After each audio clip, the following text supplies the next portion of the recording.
When I was in the hospital, I was laying in the hospital bed, and I had IV in left arm, IV in right arm, so I had wires sticking there, heart monitors on, I had wires sticking here, I had a catheter in, I had all these wires hanging from me, and I'm laying in the room, and the doctor comes in the day after the transplant, and he tells me, you got to get up.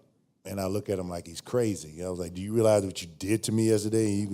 I got to get up. He's like, no, you got to get up and start walking around. This is the part of the process. So I get up. I'm taking these small baby steps. And he's like, I don't care how fast you move, but you got to get up and move. You got to develop your circulation. You just can't lay around and take medicines. I want to get you out of the hospital. So I started to walk, and I got the nurses, and I got my mom, my wife, and I'm walking with them around this transplant ward, and I'm telling everybody to stay away from this catheter because I had this catheter hanging. Don't trip over this wire, please. Stay away. Yeah. So as I'm walking, I'm turning and I'm looking in the different rooms, and as I pass one room, I see this kid. And the kid looks at me. Kid turns his head. He looks at me, and I saw the biggest smile on his face.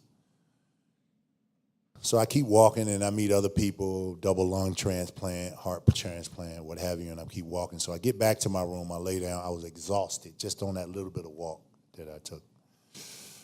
And all of a sudden, I get a knock at the door, and it's this woman. She was like, I'm sorry to bother you, but, I said, no problem. I said, what's up? And she's like, well, I just want to thank you. I was like, well, thank me for what? And I said, what did I do? And she was like, well, I want to thank you for putting a smile on my son's face. He hadn't smiled in months. He had a heart transplant and a kidney transplant. And the kid was just 14 years old. So I thought about that. And there was times when I kind of felt sorry for myself, that why did I get myself in this situation, from that perspective, leading up to the transplant. But I had a moment that day when everybody was out of the room and I laid in the bed and I said to myself, wow, there's a whole lot of people that has it a lot worse than I do. And regardless of what the scenario is, people are connected to each other in so many different ways. Whether we know it or not, we're connected to each other in so many different ways. And that we can find strength from one another's experiences.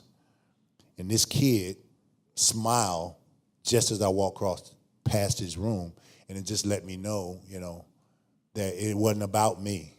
It was about what I could do to help other people. Then I realized why I was in that hospital, and for the reasons that were much, much bigger than me.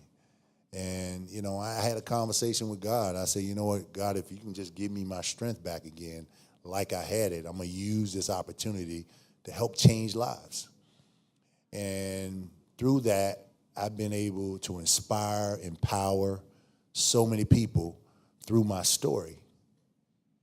After overcoming a kidney transplant and getting back on the court and playing the game of basketball at a very high level again, and then winning a world championship, I received emails, letters, thousands, by the thousands. I was able to raise a couple of $1 million towards kidney research at Columbia Presbyterian Hospital, and Amanda, my assistant, she was a part of that whole process and connected with other individuals who had young kids that was battling kidney ailments and had transplants and what have you, and I've been able to affect their lives in so many different ways.